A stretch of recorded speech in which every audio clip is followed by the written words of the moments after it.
last night in Ottawa, MPs, senators, journalists, a lot of their friends gathered to celebrate the best of political writing in the past year. It's always a fun night, full of good stories and supposedly informed talk. Your hard-working At Issue panel was part of it all last night, but tonight Andrew, Chantal, and Bruce are all here. What's the best thing you heard last night, Bruce? Well, I can't tell you the best thing I heard, Peter, but I can tell you that the general sense that surprised me, the first time I've ever really seen this in a lot of years of being around elections and politicians, is incumbents are usually very confident about their prospects. They've been in office, they understand how to win elections, and as an election date approaches, they feel pretty good about their chances. I was really struck by how many of them were kind of uncertain, unsettled about how this election looks. They don't know how it's going to turn out, and these are people who understand politics very well and recognize that there are at least three very competitive parties this year. So when you're saying incumbents, you're talking about all three parties? I'm talking about all three parties and MPs, including a lot that have experience and wins behind them. Andrew? Well, possibly related to that. I mean, as you know, Peter, I'm always the last to hear everything, but Well, we have talked about that. I yes. was struck by the sight of Jean Charest working the room. Maybe it's just because I was at the Manning conference earlier and I saw Christy Clark and Jim Prentice making themselves very visible and very available. But, you know, the race to succeed Stephen Harper is not on, but it's on. They're putting themselves in position. They're slowly making themselves available. And Mr. Charest, I'm told, is available. So are you telling us that he's had enough of his Liberal days and he's going back to his old roots? And he seems not to be entirely excited by retirement. Well, he certainly has been going to fundraisers for both candidates for the leadership, both main ones for the leadership of the Ontario Tories. I know he's in Toronto a lot, Right. but still. He used to drive around the Ford brothers, you know.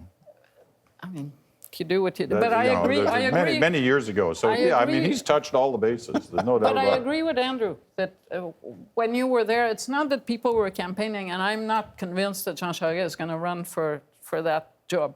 But you got a sense that people were thinking of two things at the same time.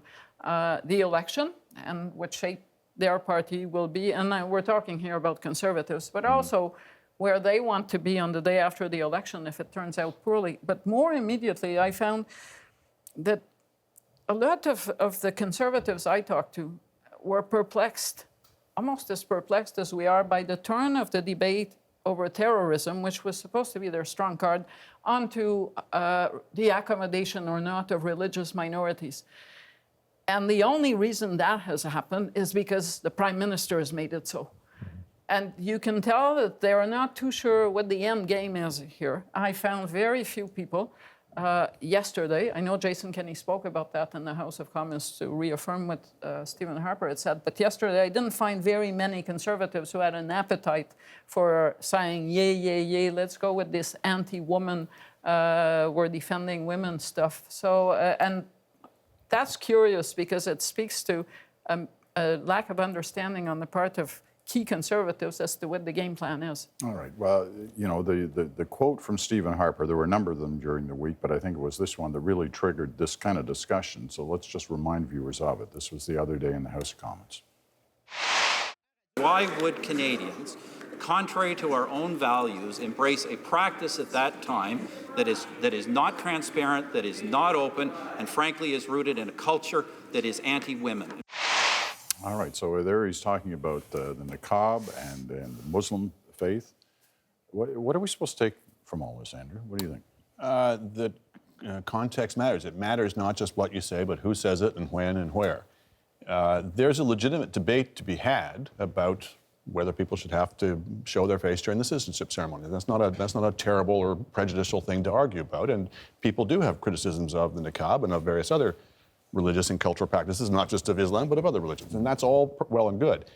When you're the Prime Minister, though, you're in a different position. When you choose to open this debate immediately after a terrorist attack, when you do so at a campaign rally, when you use fairly inflammatory language about it, and when it's very clear that this was deliberate, when they start fundraising off of it the next day, then you reap what you sow. You're not going to be able to have if you ever intended to have a calm conversation about this interesting social issue, you've forfeited that chance. You've upped the stakes emotionally and otherwise in a way that is really not what a leader should be doing.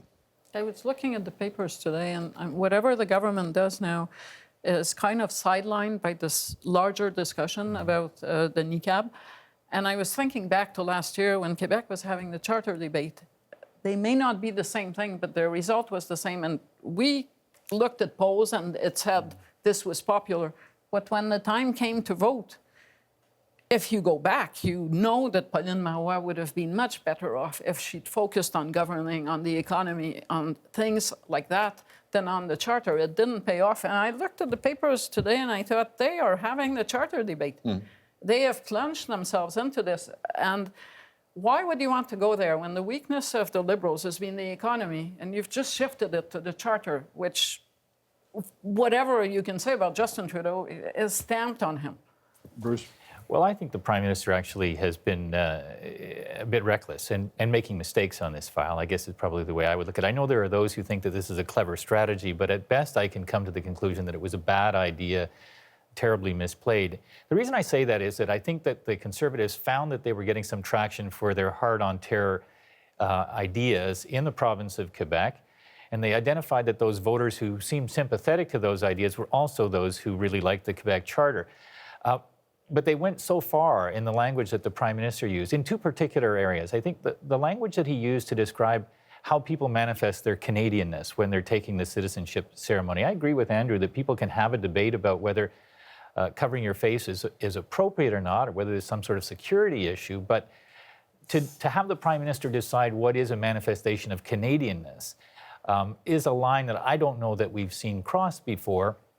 And then to go beyond that, and to say, almost irregardless of whether we're talking about in the context of a citizenship ceremony, the problem with Islam is that it's rooted in an anti-woman culture.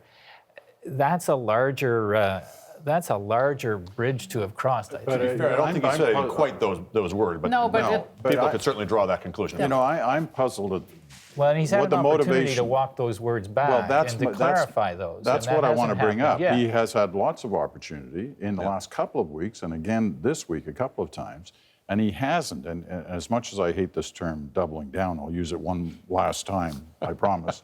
But he seems to be doing that on this. What is the motivation? What is he getting out of this, or what does he think he's getting out of this? It's hard to say exactly. I mean, I don't think that the Conservative government is anti-Muslim. I think they're not necessarily displeased if those who are line up behind them, to put it that way. So they have had opportunities to tamp down this debate and instead have inflamed it. They've had opportunities to clarify the remarks and have not taken that repeatedly. And eventually you say, well, that's not accidental. Jason Kenney's tweet from a couple of years ago during the Quebec Charter debate said that a child is no less Canadian, whether they wear a kippah, a turban, or other religious garb. And that was a better place for the Conservative Party that's been trying to build a base of support that's larger in minority communities. They established an ambassador for religious freedom, and the language that they used to describe it is not easy to square with some of the statements that we're hearing right now. What you saw, that quote of the Prime Minister, produced a standing ovation of all of the Conservatives who were in the House. I was in the House that day. What you couldn't see was the Bloc Québécois member standing up to give the Prime Minister a standing ovation at the same time. Add to that the stories that now say Quebec loves this, as in the Charter supporters love this. I'm not sure. First degree, it looks great. Quebecers like the Prime Minister. Second degree, you say, wait a minute, you know, the Charter was not widely regarded as a great thing by most Canadians outside Quebec and by many Quebecers. How can it be good for the Conservatives to now be into that melting pot that they've plunged into? And to come back to a point that Bruce has made, you know, if you're going to make the security issue work for you, you've got to look calm, cool, collected, in charge. You don't want to look jittery and hot and divisive.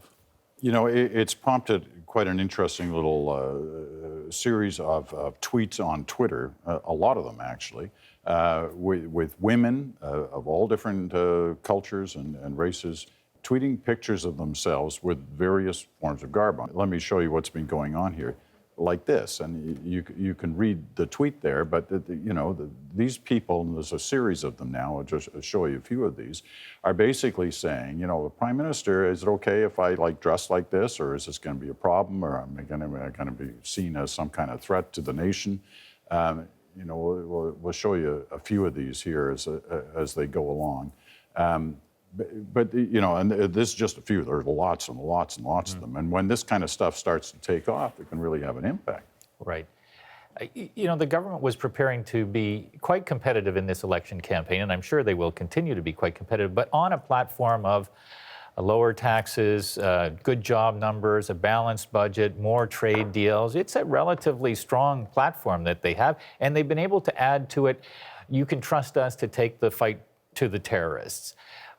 Why they would veer off and allow themselves to be caught in this situation where people are talking about whether the Prime Minister is opining on how people should dress is only a mistake, in my view. And again, there are lots of people who find the niqab in particular, this covering of the face, disquieting, disturbing. There's a lot of analysis that says it is rooted in something that's not terribly positive about the place. But that's not the issue, right? But the issue is, it seems to me, is in a free society is we have to put up with each other. We have, you know. Is that the Prime Minister's role? It's not the Prime Minister's not role, only and that- all of us have to kind of, as I say, we have to deal with our differences, and sometimes the differences are things we're not terribly comfortable with. If we don't have fundamental rights for the things that we all think are good and easy to agree with, we have them because there are things that, you know, there is no one here who finds the niqab fairly attractive as a proposition.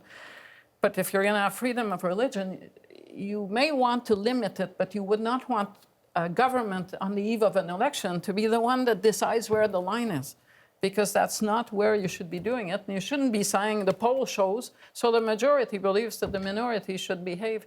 That is exactly why we have charters that guarantee rights. Never having asked for a mandate to do anything like that. And so the only way that you could understand it is as some extension of the terrorism security threat issue. But that's a very thin thread. All right, better leave the conversation at that. It's going to be really interesting to see how long this plays out. MPs are all on a break next week. Is it still going to continue through that week? Will it still be there when they come back the week following? Thank you all.